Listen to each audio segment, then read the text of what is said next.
Ah, so you ready to do a show? Sure. You're always excited about that. That's because it's better to be first. Well, sometimes. But Sometimes. There's times it's not. Like, if you're a squirrel and you're running across the road and the first one gets hit, not a good time to be first. So, you know why I picked that up? Because I was always watching these video podcasts and they needed to, like, clap to sync the audio and video and stuff. But, I mean, I guess it's nice that we still do it. I mean, it's not like we have video or anything.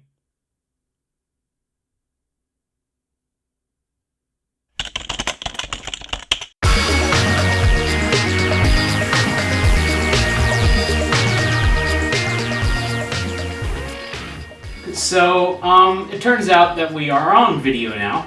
I guess so. Yeah, so, instead of the normal boring news stuff, I went ahead and bought parts, not a part, lots of parts for a new PC. So, I thought we were going to just do that on the show instead of the normal boring news stuff. What do you say? Sounds good. All right. So as you can see, this is my old rig here in the Fractal Design R4 case. It's, I'd say probably the best case I've ever owned, but then again, I've only ever owned cheapo cases. You were showing me that it has this sound deadening film Yes. on it, which was pretty neat. I hadn't seen a case like that before. Yeah, so like you can see, like there's lots of foam around here. This case on its own weighs a ton. I was surprised when I picked up the lid. It was like really heavy because they were always made of this flimsy aluminum or sheet metal. And you're like, oh, it's really light, but it was like really heavy. I'm not sure like what kind of gauge steel this is, but like empty it weighs 25 pounds. It's definitely pretty sturdy. So yeah, this is what I've been using for 6 or 3 years, some of the parts. The nice thing about a case is they don't really go out of date. Yes, especially one that's kind of like a featureless monolith. Yes, it has a nice flat front that doesn't have too much to it. So yeah, and it's not lit. It's not lit. So it has plenty of space for water cooling for those so inclined. So yeah, let's dig into this. Sounds good. The brain of this build is the new Ryzen 1800X. This is a 8-core 16-thread beast running at 3.6 GHz, boosting to 4 or 4.1 if you have the cooling. It is built on the GlobalFoundries 14nm process with FinFET and is perhaps the most efficient high-performance CPU. It will be cooled by a Thermaltake Contact 12 cooler. It features 3 heat pipes and AM4 support. These will be placed on an Asus Prime X370 Pro. It features 4 DDR4 DIMM slots, SLI support, 2 USB 3.1 ports, 5 USB 3.0 ports, and an Intel Gigabit Ethernet port. It also has video outputs to support future AM4-based APUs. Amid the loads of fan and water pump ports, it is also lit with Asus Aura Sync LEDs, capable of expansion. RAM is a 32GB set of G-Skill Trident Z 3200 MHz. It has a cast timing of 14, hopefully giving sufficient latency and bandwidth. The main drive will be a Samsung 960 EVO 1TB SSD. This comes in a 2280 M.2 form factor. It connects with 4 PCIe lanes, giving somewhere in the neighborhood of 2.5 GB per second transfer speeds. A Seagate ST4000DM000 will accompany it. This is a 5900 RPM 4TB hard drive that has worked well for Backblaze. It is larger in both capacity and physical size than the 960 EVO, as seen. The GPU is my existing EVGA GeForce GTX 680. Based on the NVIDIA Kepler architecture, it is 5 years old and will be my next upgrade, hopefully in a few months. The power supply is a Thermaltake TR2 700-watt unit. This is not a modular power supply, but there is sufficient room in the case to stash the cables. The case is my existing Fractal Design Define R4. We already spoke about it, so Google it if you're more curious. Because Ryzen is somewhat premature, I expect frequent BIOS updates. To ensure that I don't make a brick, I will be using a CyberPower CP1500 PFC LCD uninterruptible power supply. It is rated for 1500 volt amps and should supply enough power for about 15 minutes during a blackout if it comes to that. So now that you've seen the parts, let's go ahead and start with the motherboard. Okay. Andrew, I found this envelope over here. Oh, really? Well, I mean, I am getting an AMD CPU here. I mean, it seems kind of thick. I mean, I guess it might be like the instruction manual, but don't they like put those in the box? It was laying over there next to the boxes. I mean, AMD, we need to talk. You completely missed the ball on Bulldozer, okay? Like, I don't want this to happen again. Also, why do you use PGA sockets for? Like, Intel doesn't have pins on their processors anymore. It's been proven. Just put the pins on the motherboard, please. You suck. Alright, so now that's out of the way. So here we have the Asus X370 motherboard. Oh, I think we might need to ground ourselves here. I just like have a wire that's connected up to the vent behind me. So. It's not on the outlet, just to clarify. Yes. I did make sure when I saw you messing with an S, I was an electric cord, I was like, okay, just making sure you didn't plug that in. Yes. Yes. So I guess I don't really have a good place to put it. I guess it'll be fine there. So here we have it. Oh yeah, and let's not forget the goodies. Ooh, the I/O shield. Yeah, that's awesome. Definitely gonna need this. Then we got the driver CD. Can put that in there.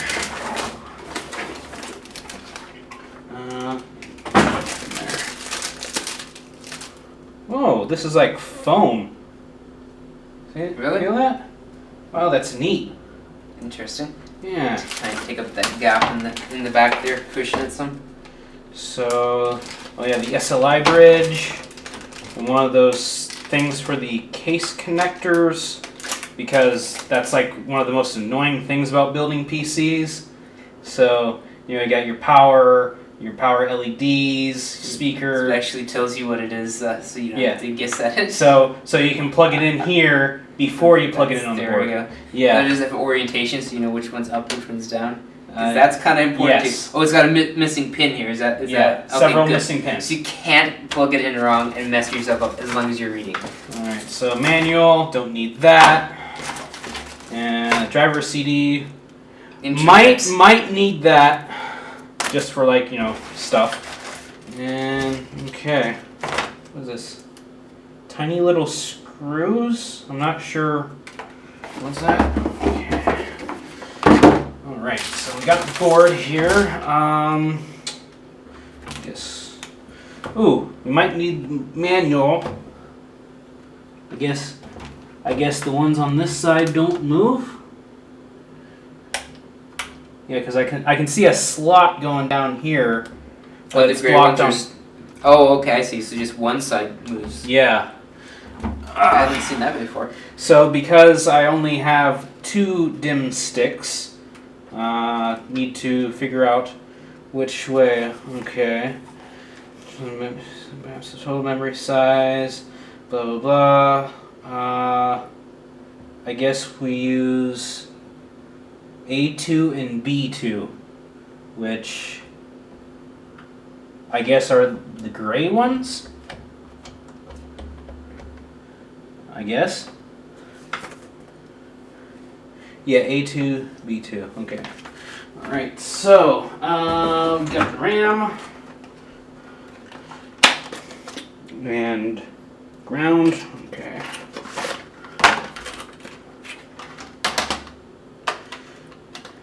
And because these are kind of identical, oh, wrong way. And like, I didn't notice this until recently. Okay. So it's almost like that cooler would have to dip down in and... It's kind of like spring-loaded. Really? Yeah. I wonder if that's a specific thing to that DDR type? The way they do I think... It's just this board? I'm going to guess it's just this board. but like one thing that I didn't notice about DDR4 RAM is that it goes out in the middle. See how the pins are shorter on here than here? Oh yeah, it does. Than here. Yeah. Oh, I wonder if they purposely bowed it so the other types don't clash. I guess. So sorry if this is out of focus or something, but this is like the first time I've like done this.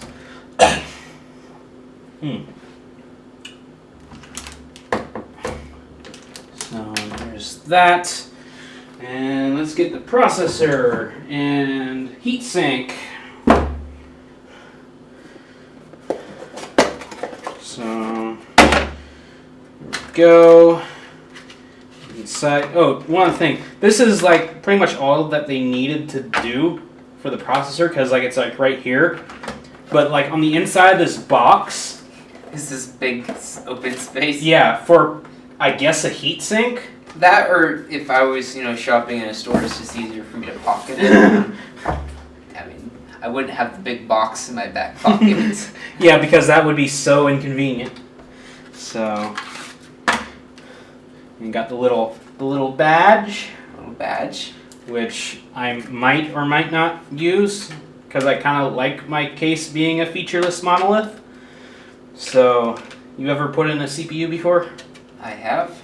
Yeah, so... I actually have an old CPU I took out from a really old computer on the back, on the underside. Like in the center there weren't pins. Uh-huh. There's like this price tag. It says like $400 I was like, whoa. Okay, well, there's center no pins. See, that's where the tag went. So for the processor was a bit bigger, I think. Yeah, but there's no price tag there. No price tag, okay. It might be a little too small for that.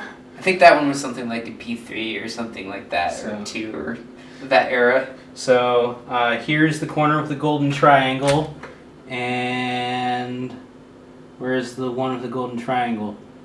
I guess that might be where the bracket comes down. But so there's a square corner there. So that's where it goes. I think that seems reasonable because on the bottom there's like that golden spot there too, and that would line up with that. I think that's pretty reasonable. So, and because this is a zero insertion force, it just drops right down in, and that's all you need. Okay.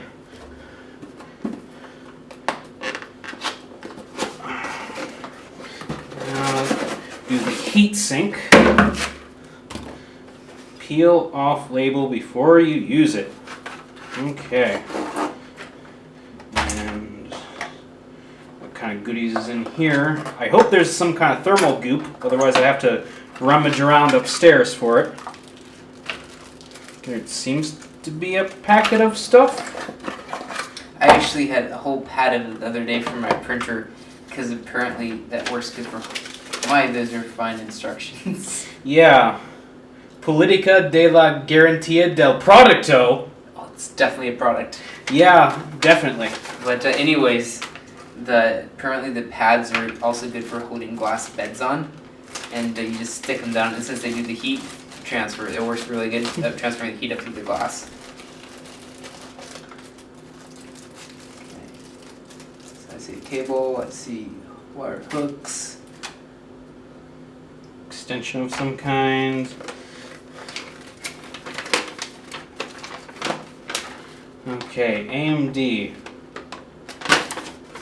Intel. Alright. Intel? I saw this over here had Intel on it.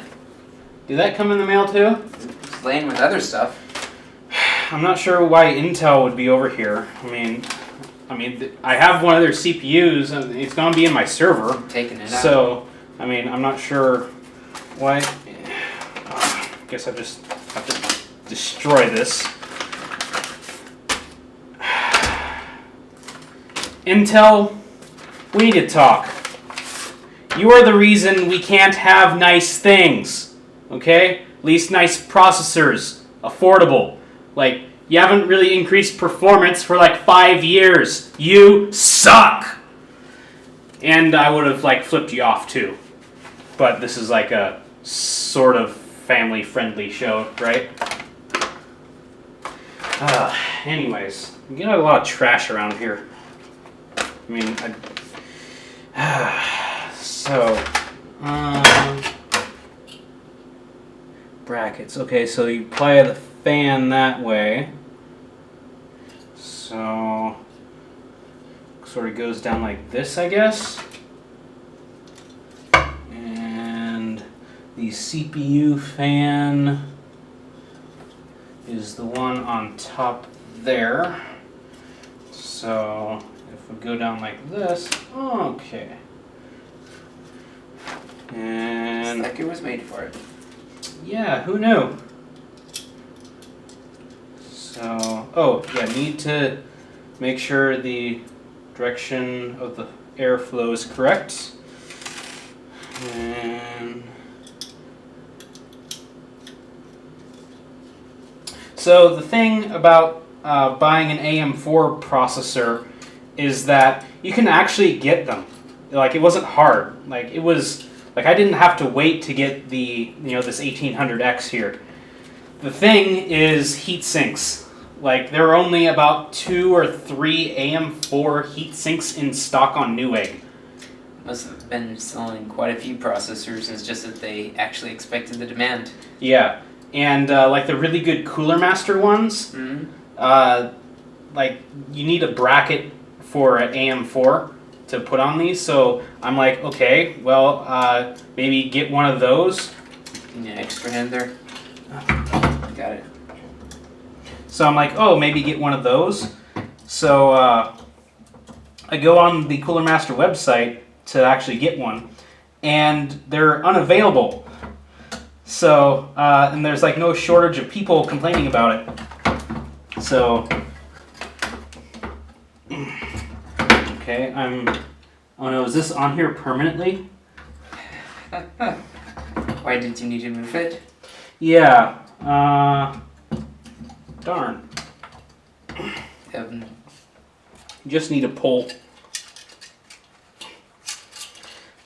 Okay, well we might edit this out.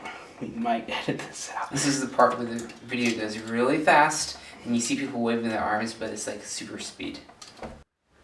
Alright, so we're back, we're cleaned up, the fan is on, it's aligned with the pins, so like it's going to be blowing across all of them now. So, time for the scary part, of actually applying the heatsink.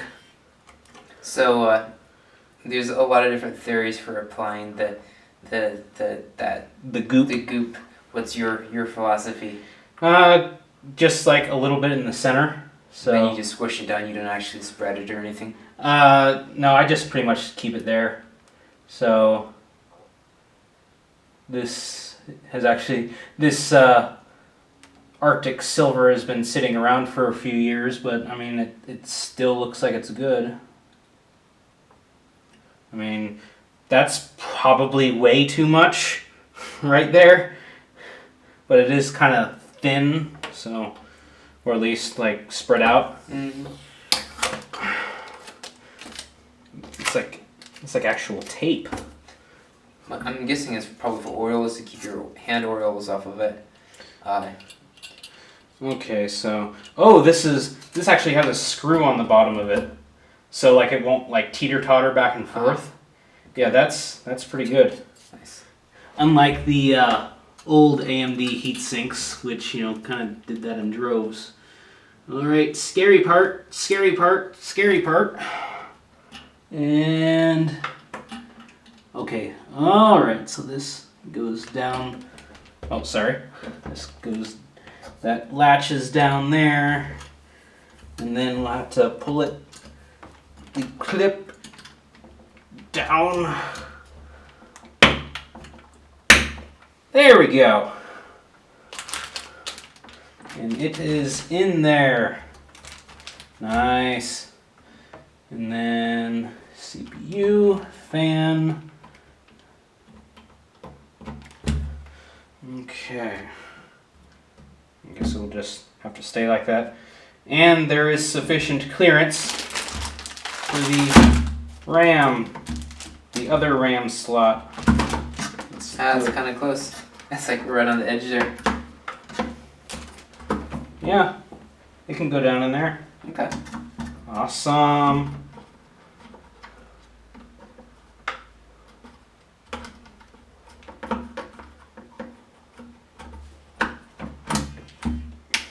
All right. So, yeah, I believe that's all the prep we can do for now. So, I guess take the other stuff out of the case and put this in. Okay, so ground. All right, and I guess we can just put it in the case like so. Looks good. So take out the GTX 1080, which is going to be a recycled part. So we'll put that there. Let's see, we don't need Western Digital, don't need the OCZ anymore.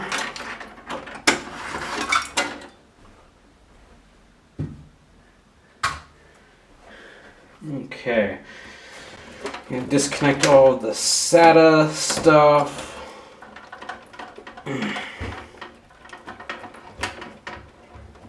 Come on. Come on. There we go. Power. And the other power. And the system fan.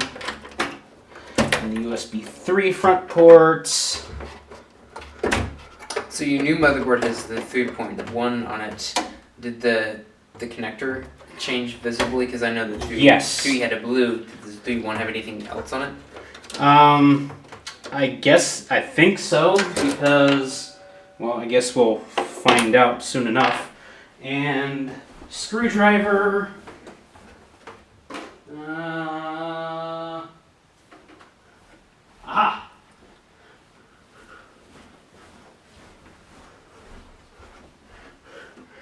Okay, so we need to take out power supply. And I'm just feeling around here. Oh, case screw.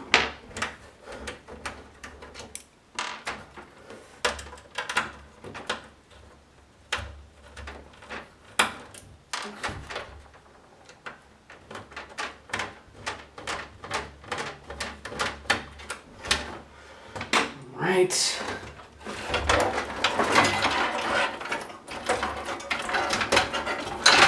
What is this getting hung up on? Oh, it's CPU thing. Which I think we might actually have to take the other side panel off to do. Comes off very nice for the wrong side. Most of the time they like hiding that panel on with weird connectors and things. So if you come around here and look, you can put like 2 SSDs right here around back. That is really nice. I like that. Yeah. I can wholly recommend the Fractal Design series. So yeah, got lots of power management. You can swap back and forth through there. Yeah. I see that it has some more at the top there too. Yeah, and like also places where you can put cable ties. Zip tie, yeah. Yeah. So yeah, this is the USB 3.0 header. So have you ever done because these are USB 2. Mm-hmm. Like, not only is it longer, the pin spacing is also different. Oh, okay, nice. So you don't accidentally plug the wrong one in. Yeah.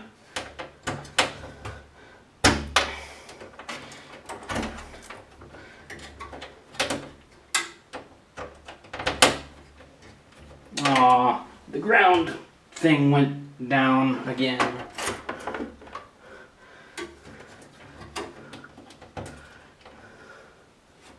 So, yeah, there's usually like 9 or so screws. I normally just keep unscrewing until they're done. Then you pry at it and you realize you missed one. Yeah.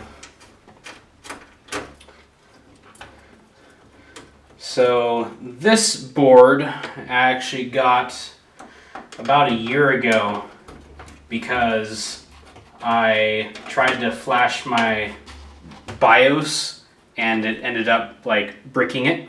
I think I remember something about that. Yeah. I forget. Did you buy the same board or did you get a different one? Upgrade? I think. Let's see. Intel usually changes their sockets with all of their different processors because they suck.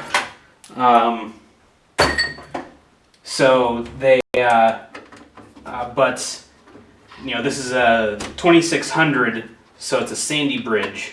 Their next line, Ivy bridge, actually use the same socket, and like you can put an Ivy bridge CPU in a Sandy bridge board, or a Sandy CPU and a Ivy bridge board. That's nice. That they can Which swap this back is and forth. this is like an Ivy bridge board. Okay. So, which I was actually kind of surprised that it had a USB 3 headers on it that my Sandy bridge board did not. 3 is nice to have now in these day and age with really big external hard drives and things like that. Yes. My International Backup Awareness Day is going to get much faster. It's Comes all the way back here. Yep. There we go. Thank you. There we go. Free. Right. So, let's see. Got the standoffs. Okay. It looks like they're fit. Yeah, it's a ATX board in an ATX case. Oh no, we forgot the I/O shield. Let's see, how on earth do those go again? I think that's just a snap in there. I believe. Yeah, I think it comes in this way. Yes, I think maybe where you get like a flathead and you just push it, slide it into the gap there, and I think you just squeeze it in some, like on the back, as I recall. Oh, there you go. It's better that you apply force to it than me. Yeah. Oh, there we go. I'm an idiot. I am blind. I'm blind! Seriously, though, I actually need my glasses. I wear contacts, so I know that. You're right there with me. Yes, I am. I was getting to the place where the glasses were getting pretty heavy, and plus they're always really annoying. It's a good time to switch to contacts. Right. So now you get a different perspective. I love how the PS2 port for your keyboard is still living on. Yep. It's old technology, but it's stuck with us. Yep. Mostly because it's an easy way to get N-key rollover. Remember talking about that? I do remember we had that discussion a while back. Yeah, like there's that neat Microsoft thing. So you can sort of see this little port here. Mm-hmm. Yeah, that's the USB 3.1 connector, looks like. Okay.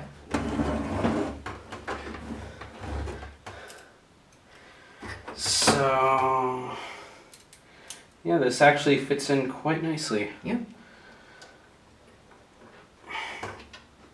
Now, this is like the only downside of putting the heatsink on before putting the board in, and that it might be a little bit hard to do the screws. But on the other hand, it was a little bit easier to put the heatsink on. So. There's worse screws and nuts and bolts on a card. Yeah. Like, how in the world are you supposed to get to it? Oh, you're supposed to take this other completely unrelated part off instead to get to it. Or every person has their own way too. Sometimes there's different ways to do the same thing. So, how's your card been going with the gear shifter thing? Are you still just having to take that one piece off every time? I put it off once and kept it off. Okay. I forget what it did, but it was something that wasn't too critical, so. Yeah, it was just the bezel for the gear shift. Like, nothing at all critical. just like don't put anything down in the hole.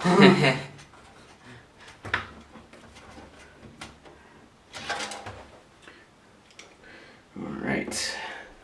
So, okay, we got the 4 down here, still to go.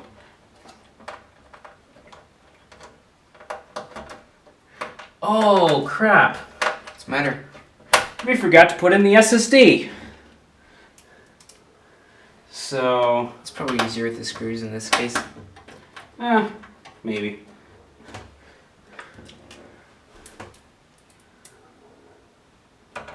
It's a very interesting concept having your SSD hanging off your motherboard. Yeah. So it means that it's drawing power through your board then, or does it have external power? It draws power through the board. Okay. So that means your board now is going to need beefier power cables if you had a lot of those running, maybe? Or maybe they're just low enough power that it doesn't matter. Solid state drives have extremely low power Okay, consumption. so it's just that it doesn't matter. So that's what those tiny screws are for. Aha! Very tiny screws. So, yeah. I never realized how small these M.2 drives were. Yeah. Take a look at that. Yeah, like really, really, really, really small. And that's what these microscopic... And someday, like 50 years from now, people will be like, can you believe the size of these hard drives people had back then? They're huge! They're huge! And they're going to be holding this chip on their finger, like, that's what we have today.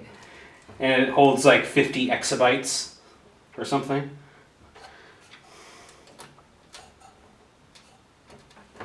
Okay, so where did those really tiny screws end up at? So, even though it's an M.2 board or slot or what have you,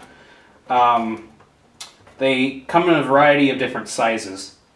The most common are the 2280s, which is exactly what this is. 22 millimeters across, 80 millimeters long.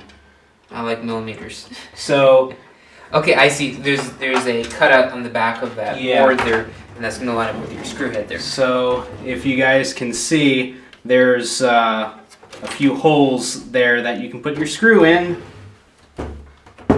to secure your solid state drive. So I guess you put it in there, then push it down. That's not bad at all. And then, Lord help me. I see. It's a screw that goes right on the top. Yeah. That is a pretty slick design. So, and yes, these kind of were meant for like laptops and stuff. That's what I kind of figured when I saw it, but I mean, just because it's made for a laptop, there's no reason you can't use it. Even like normal solid state drives, you know, those are. It's right there. Right. Right. There. Right there. It's on the X there. Of course, by the time I said it was on the X, it wasn't on the X. Nope. Right.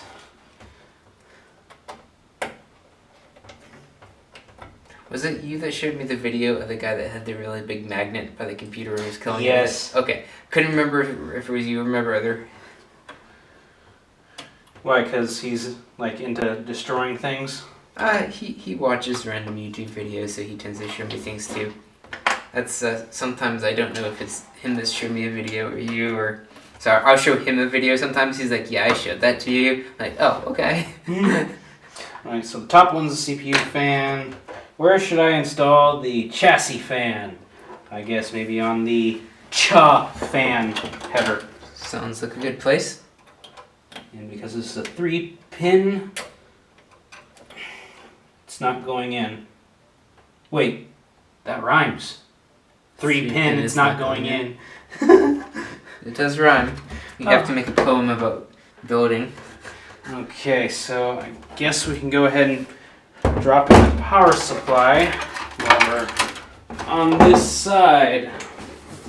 So I totally didn't look when I was ordering this, but this is not a modular supply.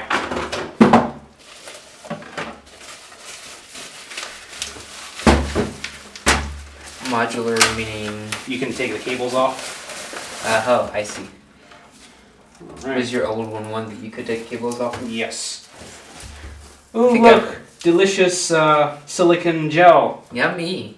Yes. I'll be definitely be mixing that in with my drink later. So did you actually take advantage of your other one that you could take the cables off, or not really? Yes. You did? Okay. And these.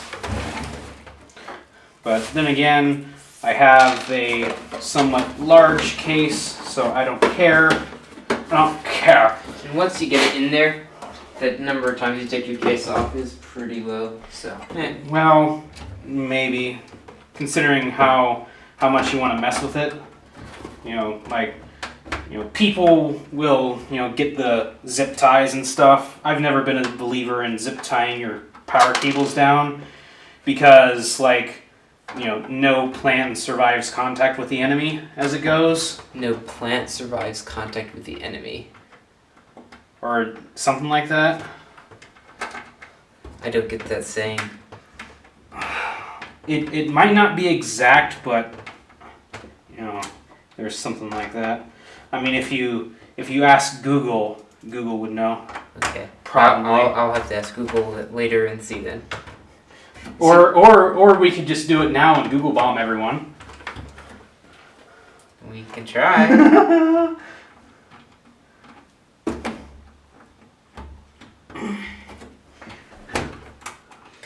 Okay, Google. No plant survives the enemy.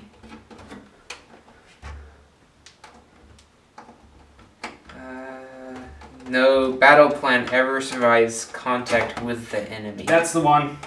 Okay. And let's see who quoted it. Who said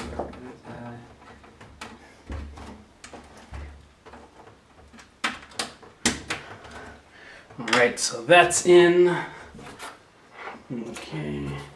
It says usually attributed to Dwight Eisenhower, sometimes they say Napoleon, sometimes George Patton. No one was sure. Oh wait, actually originated with Helmuth von Maltek? No idea. Mid-19th century. His version was, no operation extends with any certainty beyond the first encounter with the main body of the enemy. Sounds like he was writing a military book there. Alright, I don't care about the hard drive LED. I do care about the power LED and the power switch, reset switch, which I think is right there. Of course, I'm probably getting the polarity of these mixed up. Well, let's see, for LEDs the polarity would matter. Okay, yeah. Some of those, they don't matter. I'm trying to think which ones Okay, those are. okay, yeah. The power LEDs actually have plus and minus on them. Okay, there you go. Because the diodes would need a certain direction. Yes. Power LED minus and plus. Okay, and I believe that's all I had, because I don't like the beeping speaker. It makes life easier to put them on rather than putting your head down in there in the flashlight and trying to read which is which. Hold the light still! You've had that happen to you too, have you? Yeah. How about you're getting in my light one? Yeah, but it was always him, always my dad. Let's see, it was like 5 years ago that my mom got tags for the car. Tags? Yeah, like stickers for the car registrations. Oh, okay. So apparently Dad put them on, and apparently he didn't put them on straight. So like Mom, like she couldn't even look at the back of the car for a year. So like she was telling me this, and like she was like getting all stressed out about it. And like I said, and that's after how many years of him telling us to hold the light still.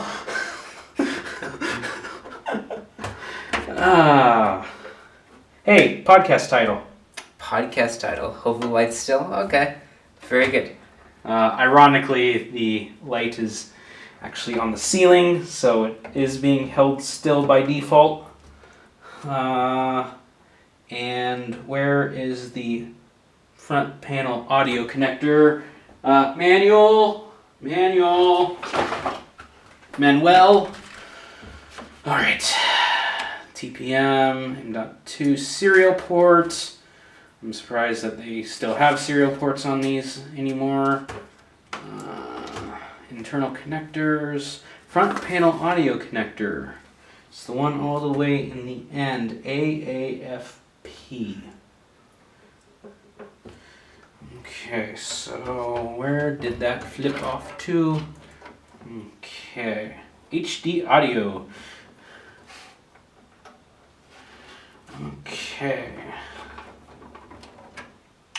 So due to the stiffness of the wires, I'm going to put it underneath the USB. So going back to the not zip tying wires thing, the main time when I mess with my wires and they encroach on the fans and you start hearing the sound. Yeah. I was like, okay, I'll move the wires.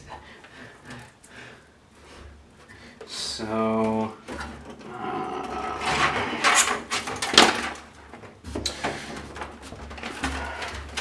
I guess we can do this. Put it There you go. through. I mean, That's this a trick. after all, like I paid a few $100s for this case. What it's made to do.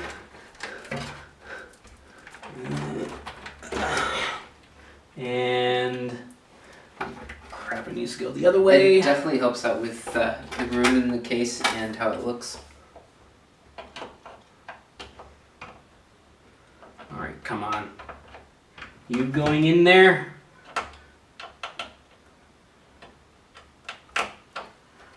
Or no, wait.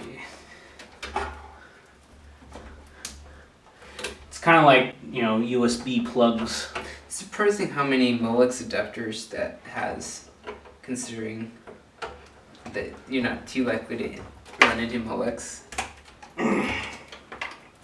Is it what, 1, 2, 3, is there 4 in there? Okay, these are the PCI connectors. I need the CPU connector. And yeah, these are totally not braided.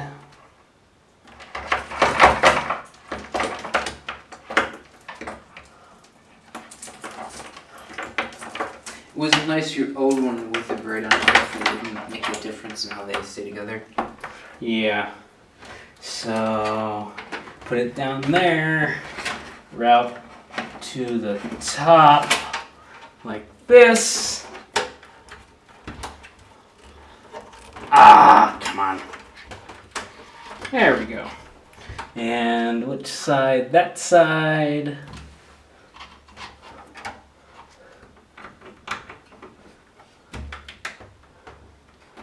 I'm totally not aware if this is in shot or not, but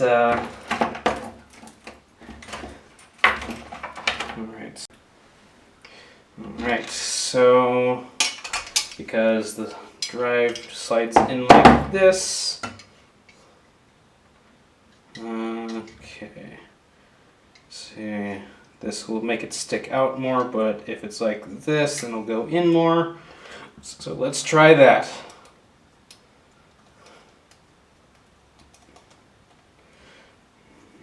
So yes, this case is optimized for silence.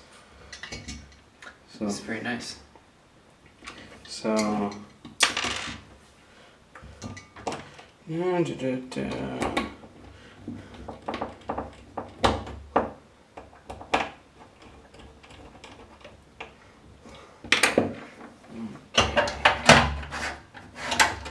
goes in like so.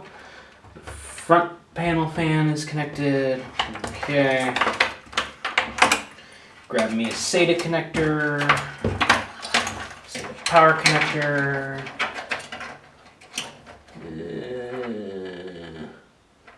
Like that. Grab me an actual SATA connector. Like so. What's the other connector on this side? I don't recognize that. Is that a different power style? Not sure. It's probably like manufacturing test port or something, I guess.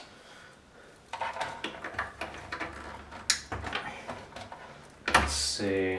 I guess I want to go stealth, so we go under.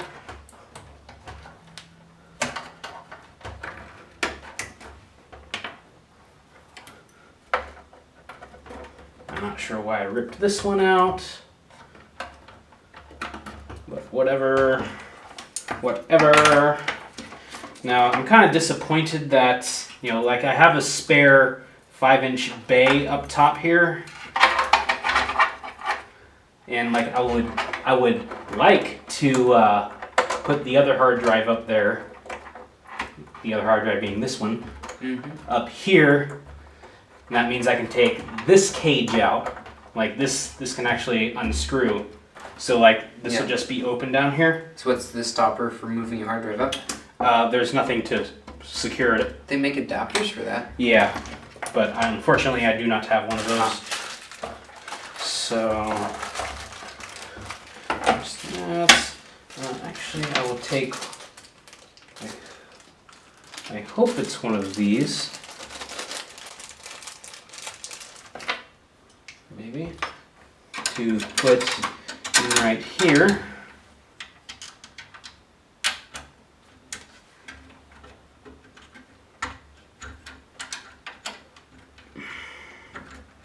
Maybe. Or maybe it's for like a CD drive or something.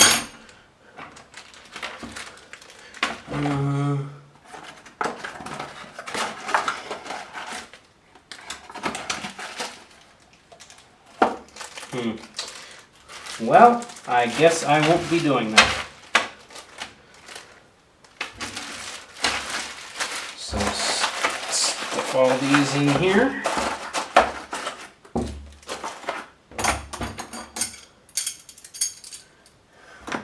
Okay.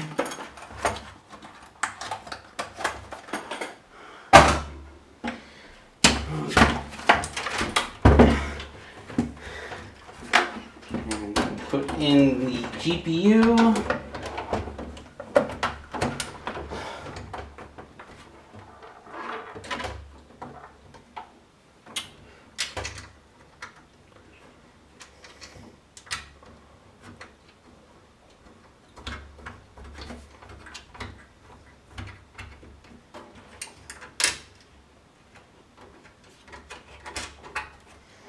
Okay.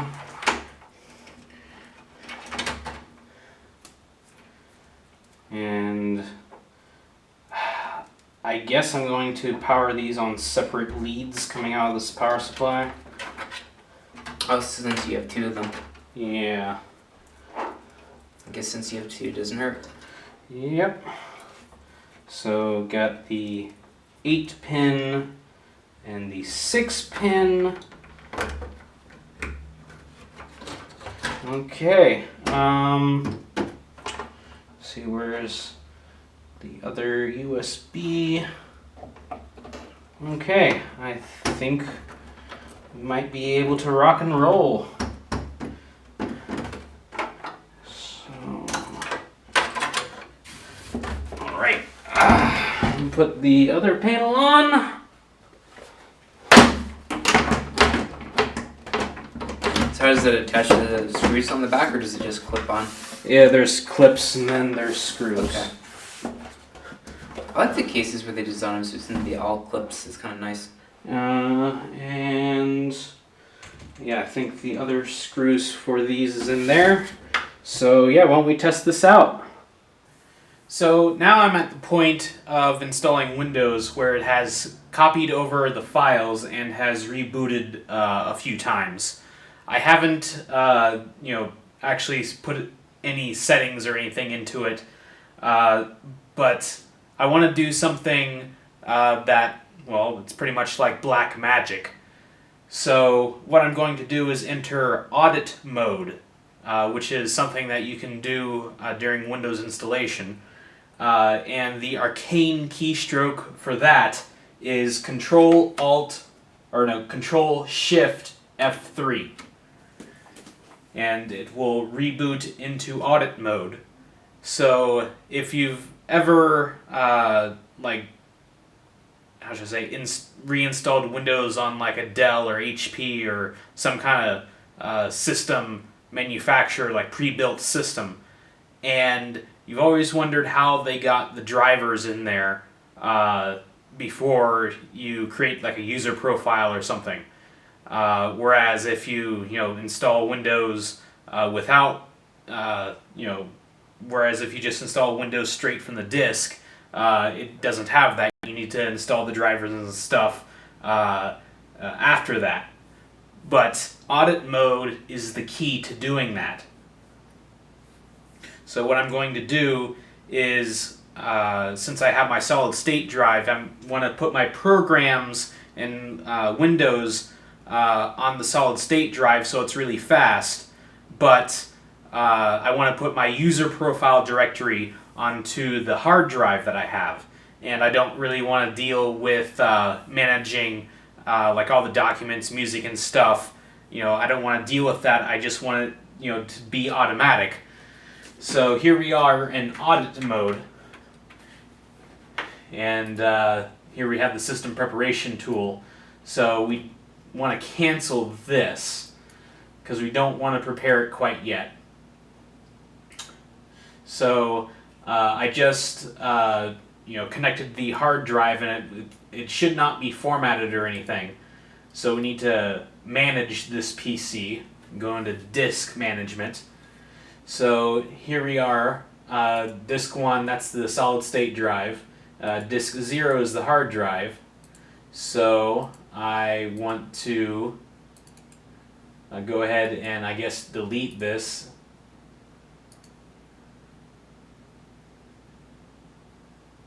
And create a new partition, new volume,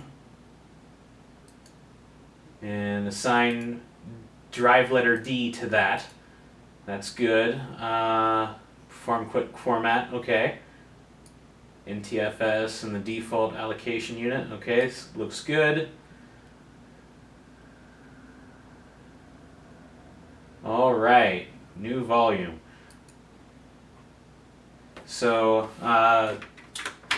with the audit mode, you can have what is called a unattended installation. So let's go ahead and open that up in Notepad here.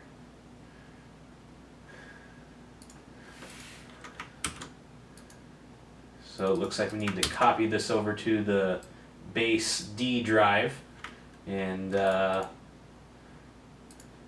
let me really boost this up so you can see it on the camera, and do a word wrap.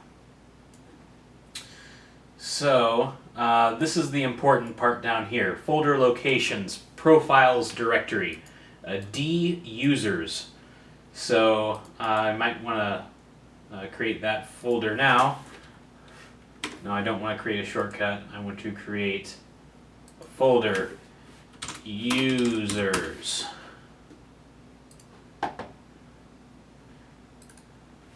So the guide that I'm using recommends that I turn off some kind of service here. Okay, yeah, Windows Media Player Network Sharing Service, because I guess it was like messing up or something.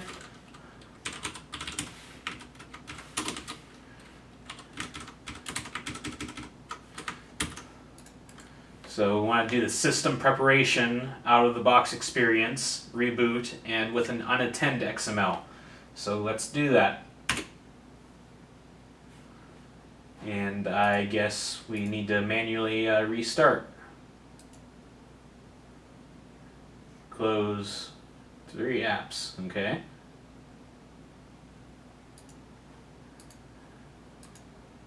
Yes, we want to save that.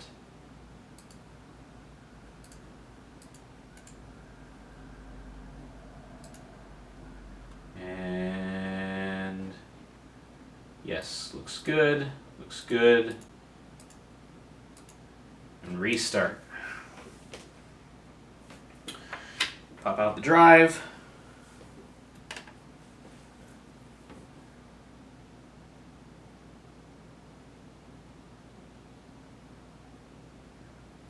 So after rebooting twice, it looks like, oh right, we're back exactly where we started. Now with everything built and installed, grab some food, a Dr. Pepper or something else if that's more your style, and sit back and enjoy the benchmarks as I lovingly rip off Green Ham Gaming.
So there you have it.